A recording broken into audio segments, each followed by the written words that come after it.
And to make that wait a little less painful for you, I can already tell you that Tanas has since made it through to the next round. She's received a call from both the tourism firm and the discount store. Made in Germany wishes her all the best. Now to all of the other young Europeans waiting in line for a job. It's the focus this week of a mini summit on youth unemployment in Berlin, attended by the bloc's leaders. To tell us more about the situation, we're joined by Julia Böhnke from the German trade union Verdi. Good to have you along. Nice to be here. First of all, how dire is the situation? Are we really talking about a lost generation? Yes, I think kind of, because we have thousands of young people in unemployment, and also the ones who are in jobs are in precarious jobs. They're determined jobs or low paid. But this can all be changed.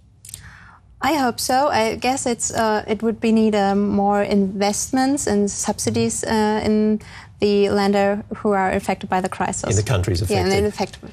What about who's responsible? Who is actually, or what is responsible?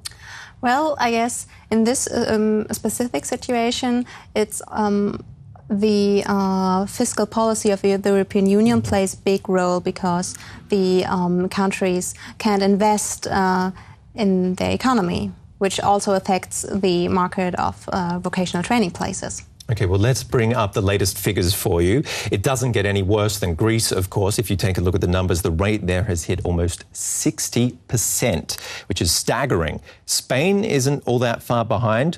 Portugal is now over 40%, while youth unemployment in Germany is only at 7.6%.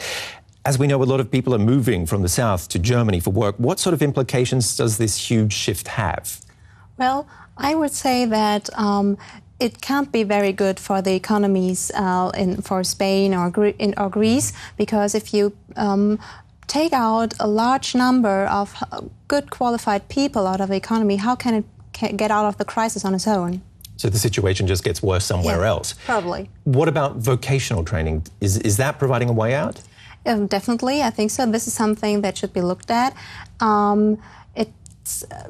The vocational training system in Germany is based on the working together from companies, the state, and social partners. So, yeah, this is the specialty of it. But surely this can cause resentment in Germany. The Left Party, for example, is piping up, causing opposition, saying that it's going to create an unfair situation. Well, it kind of does, because there are also young people in Germany who still seeking for a job and a vocational training place. But actually, I think it shouldn't matter from which country an applicant for a vocational training place came from. But why are there positions here that aren't being filled? Well, I think in some sectors, like, for example, in hotels, restaurants, or the hairdressing sector, there are bad working and training conditions, actually. They're trainees who are more used as cheap labor instead of really learning a craft. What do you think about speed dating, coming back to our report? Well, I'm glad it worked for Tanas, but I would prefer the regular way of applicants. And obviously that's not enough to solve the problems of the South.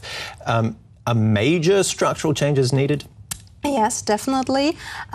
First of all, we need good working and training conditions in Germany, but also in the South European countries. And a youth guarantee would be good, for like a right for everybody who leaves school to get in vocational training, for example.